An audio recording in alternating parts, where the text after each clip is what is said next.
کہ از پردہ بروں آئے راز، لیکن یہ کہ یہ جان لیجئے کہ یہ جو کچھ بھی ہمارے ساتھ ہو رہا ہے اس میں ایک تو وہ ہمارا جرم، ہم نے اس علم کا دروازہ بند کیا، اپنے تصورات کو محدود کیا، دین کو مذہب بنایا، علم کو صرف علم دین تک محدود کیا، اس کو ہم نے گویا کہ سیکولر علم قرار دے کر اپنے دینی تصورات سے خارج کیا۔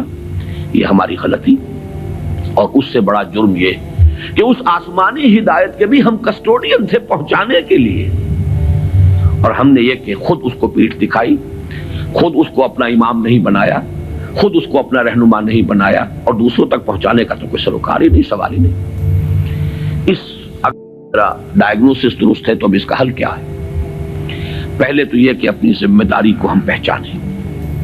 ظاہر بات ہے کہ ذمہ داری جتنا بڑا رتبہ ہے اس کی اتنی ہی بڑی ذمہ داری ہے، اور اگر وہ پہلو تو ہی کرے تو اتنی ہی سخت سزا کا مستوجب ہوتا ہے۔ کمتر درجے کی ذمہ داری ہے، کوتاہی بھی ہو گئی ہے تو کمتر درجے کی سزا کفایت کر جائے گی۔ رتبہ بڑا ہے، جن کے رتبے ہیں بڑے ان کی سوا مشکل ہے، جن کا رتبہ ہے سوا ان کی سوا مشکل ہے۔ تو ہم کسٹوڈین ہیں اس ڈیوائن میسج کے، گائیڈنس کے، رحمت للعالمین کی رحمت للعالمینی صلی اللہ علیہ وسلم، اس کے امین ہم ہیں۔ لہذا پہلا کام تو یہ ہے ہمارے سامنے کہ اس علم کے اندر، جس کے لیے میں اب ایک لفظ استعمال کر رہا ہوں، اسلامائزیشن آف نالج، علم کو دوبارہ مسلمان کرو۔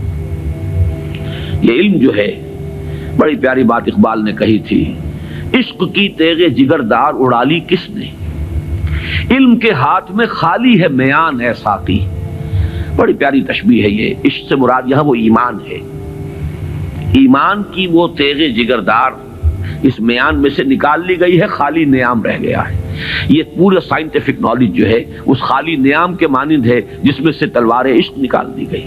یہی تلوار عشق اس میں دوبارہ داخل کر دی جائے، ایمان کو اس علم کے ساتھ اگر شامل کر دیا جائے تو در حقیقت سارے مسائل کا حل ہو جائے۔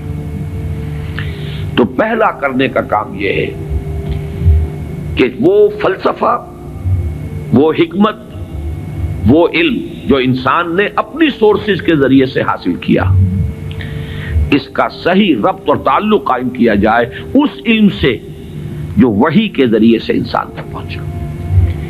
ان کے آپس میں ریکنسائل کرنا، ان کے فصل اور بود کو دور کرنا، اور اس میں قرآن کا دعویٰ ہے۔ اور جو تھوڑی سی بھی واقفیت رکھتے ہیں، واقعہ یہ ہے مورس بکائی نے پوری کتاب لکھ دی کہ آج تک سائنس کے کسی بھی شعبے میں کوئی ایسی دریافت نہیں ہوئی ہے جس نے قرآن مجید کی بیان کردہ کسی شے کو غلط ثابت کیا ہو۔ یہ ایک بہت بڑا معجزہ ہے۔ جیسے قرآن کے اعجاز کا اس وقت سب سے بڑا مظہر کیا تھا کہ تمہارے ہاں بڑے سے بڑے فصیح اور بلیغ اور بڑے بڑے خطیب اور شاعر موجود ہیں، اس قرآن جیسا کلام موضوع کر کے لے آؤ۔ اگر تمہارا خیال ہے کہ یہ اللہ کا کلام نہیں، محمد کا اپنا کمپوزڈ کلام ہے، تو لے آؤ، فاتو بسورۃ من مثلی۔ اور کوئی جھوٹ موٹ کو بھی کوئی جرت نہیں کر سکا، اتنی ان کے اندر کم سے کم شرافت تھی، کوئی جھوٹ موٹ کو بھی سامنے نہیں آیا کہ کہتا کہ یہ ہے، میں کلیم کرتا ہوں کہ یہ قرآن جیسا ہے۔ اسی طرح آج کا سب سے بڑا معجزہ یہ ہے کہ قرآن مجید 1400 برس قبل کی کتاب، اور آپ کے شاید علم میں ہوگا ٹورنٹو میں، کینیڈا میں، جو وہاں کی یونیورسٹی ہے، اس میں جو ایمبریولوجی کے جو سب سے بڑے ماہر ہیں، جن کی کہ ٹیکسٹ بک پوری دنیا میں چل رہی ہے ایمبریولوجی کی، علم جنین، حیران رہ گیا ہے وہ شخص کہ 1400 برس قبل، جبکہ ابھی مائکروسکوپ کا کوئی وجود نہیں تھا، اتنی کریکٹ ڈسکرپشن ایمبریولوجی کے سٹیجز، اس قدر صحیح اس کی جو ہے ڈسکرپشن، یہ ڈسکرپشن کہ بچہ جو ہے ماں کے پیٹ میں 3 جھلیوں کے اندر 3 دیواروں فی ظلمات ثلاث پرورش پاتا ہے۔ ابھی تو کوئی ڈسیکشن نہیں ہوئی تھی ہیومن باڈی کے، یہ جو فزیولوجی ہے اور اناٹومی، اس کا علم انسان کو نہیں تھا۔ یہ حقائق کیسے آئے؟ اسی لیے قرآن کہتا ہے، اس کا دعویٰ ہے سنوریہم آیاتنا فی الآفاق وفی انفسہم حتی یتبین لہم انہ الحق۔ قریب انہیں دکھائیں گے اپنی نشانیاں اور آیات، آفاق میں بھی، ان کے اپنے اندر، اپنے نفس میں بھی، یہاں تک کہ یہ بات بالکل ثابت ہو جائے گی کہ قرآن حق ہے۔ پہلے ہمیں اسے برنگ آؤٹ کرنا ہے، اس کو سامنے لانا ہے۔ پھر یہ کہ وہ حکمت اور فلسفہ، اور ادھر سے ایمان، جس کو کبھی مولانا روم نے کہا تھا چند خانی حکمت یونانیاں حکمت ایمانی آرا ہم بخاں، کب تک یونانیوں کی حکمت پڑھتے رہو گے، اس کا فلسفہ پڑھتے رہو گے؟ کبھی قرآن کا فلسفہ، قرآن نے جو حکمت سکھائی ہے اسے بھی پڑھو۔ یہ ریویلڈ نالج ہے، یہ ریویلڈ وزڈم ہے، یہ ایکوائرڈ نالج ہے، یہ ایکوائرڈ وزڈم ہے۔ ان دونوں کے درمیان ربط قائم ہونا چاہیے، جو علم کلام کا موضوع رہا ہے ہمیشہ۔ آج ضرورت ہے ایک نئے علم کلام کی، اس لیے کہ وہ قدیم علم کلام جو تھا وہ اس فلسفے کے حوالے سے تھا جس کی بنیاد منطق تھی۔ آج جو علم کلام ہے وہ چاہیے جو سائنٹیفک ڈیٹا جو انسان نے کلیکٹ کیا ہے اس کے ساتھ صحیح ربط و تعلق قائم کرے قرآن مجید کا اور اس کی دی ہوئی تعلیمات کا۔ اس سے یہ ہے کہ یہ گیپ جو ہے وہ برج ہوگا اور اس کے اندر ایک توحید کا رنگ پیدا ہوگا بجائے سلویت کے، یہ علم اور یہ علم اور۔ ایک بڑی سادہ سی مثال میں آپ کو دے رہا ہوں۔ ایک بڑے نیک نوجوان تھے، یہ کوئی 10-15 سال پرانی بات بتا رہا ہوں، MSc باٹنی انہوں نے کیا، ریلیجس ایکٹیوسٹ، بڑے میدان میں مذہب کے لیے بڑے جوش و خروش سے کام کرنے والے۔ میں نے ان سے پوچھا کہ آپ کا کیا خیال ہے ڈاروین کے نظریے کے بارے میں؟ کہنے لگے کفر ہے۔ میں نے تھوڑا سا پاز کیا، میں نے کہا ٹھیک ہے وہ کفر تو ہے، لیکن تم نے کیا ہے، وہ مجھ سے کافی چھوٹے ہیں عمر میں نے کہا تم نے کیا ہے MSc باٹنی، مجھے تو اس حوالے سے بتاؤ کہ جو اس بایولوجی کے فیلڈ میں اس کے لیے جو دلائل ہیں، جو اس کے لیے شہادتیں ہیں، جو اس کے لیے ثبوت دیے گئے ہیں، ان کے بارے میں کیا رائے ہے؟ تو بلیو می ان کا جواب یہ تھا وہ تو بہت کنونسنگ ہے۔ یہ ہے وہ سپلٹ پرسنالٹی، ایک شے جو بڑی کنونسنگ ہے، MSc باٹنی کی ہے، اس میں جو کچھ پڑھا ہے اس کی روح سے وہ سمجھ رہے ہیں کہ ڈاروین کا نظریہ ارتقاء بڑا کنونسنگ، اس کے لیے مواد موجود ہے، دلائل ہیں، شواہد ہیں، لیکن ہے کفر۔ یہ سپلٹ پرسنالٹی، دماغ کے ایک گوشے میں ایک چیز ہے، دوسرے گوشے میں دوسری چیز ہے۔ یہ سپلٹ پرسنالٹی اس دنیا میں کوئی کام نہیں کر سکتی۔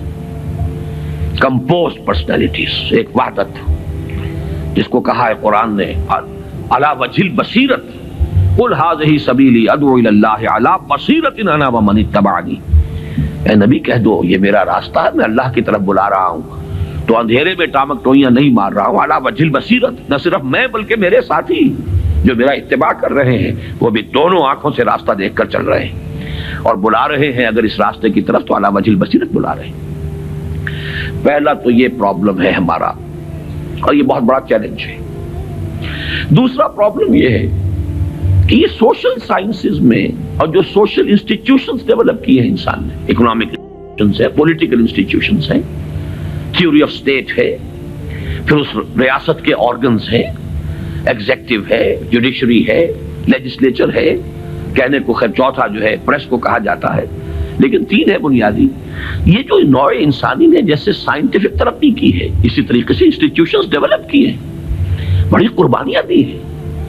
ہم تو خلافت راشدہ کے خاتمے کے بعد پھر ملوکیت کے دامن میں آ گئے تھے، وہی بادشاہی، وہی عیش، وہی محل، بغداد کے محل اور بغداد کی راتیں، وہ جو الف لیلہ، 1000 نائٹس آف بغداد، وہ جو کچھ ہوتا رہا ہے وہ ہمیں معلوم۔ یہ تو یورپ والوں نے خون دیا ہے، انہوں نے جانیں دی ہے، انہوں نے سٹرگل کی ہے، تب بادشاہوں کے کلچز سے اپنے آپ کو چھڑایا ہے، انسٹیٹیوشنز ڈیولپ کیے ہیں۔ لیکن یہ کہ ان انسٹیٹیوشنز کو اب یا تو یہ ہے کہ بالکل ایک مرعوب ذہنیت کے ساتھ، ڈیفیٹسٹ مینٹیلٹی کے ساتھ جوں کا تو ہم ایکسپٹ کر رہے ہیں، یا یہ کہ ٹوٹلی ریجیکٹ کر رہے ہیں، حالانکہ دونوں چیزیں اللاجیکل ہیں۔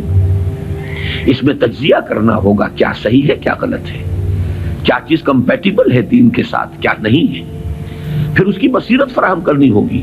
سود حرام ہے تو کیوں حرام ہے، اس کی قباحتیں کیا ہیں، یہ کس طور سے امبیلنس پیدا کرتا ہے معاشرے کے اندر، کس طریقے سے ارتکاز دولت پیدا کرتا ہے، اور اس سے پھر فساد پیدا ہوگا۔ آخر کمیونزم بھی یوں ہی تو نہیں آ گیا تھا، it was not a bolt from the blue, یہ ریئیکشن تھا کیپٹلزم کا، اور اگر کیپٹلزم اور دنگا کیپٹلزم جاری رہا تو پھر کسی اور ریئیکشن کو وہ جنم دے گا، اسی کی کوکھ سے کوئی اور اینٹی تھیسس وجود میں آ جائے گا۔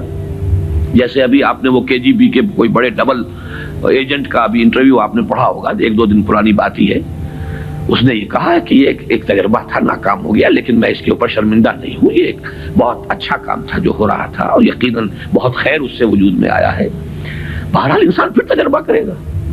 اس اعتبار سے دوسری ذمہ داری ہماری یہ ہے، جو قرآن کے حامل ہیں، حامل قرآن، اگرچہ مجھے شعر یاد آیا اقبال کا، جانتا ہوں میں یہ امت حامل قرآن نہیں، ہے وہی سرمایہ داری بندہ مومن کا دین، جانتا ہوں میں کہ مشرق کی اندھیری رات میں بے ید بیضا ہے پیران حرم کی آستی۔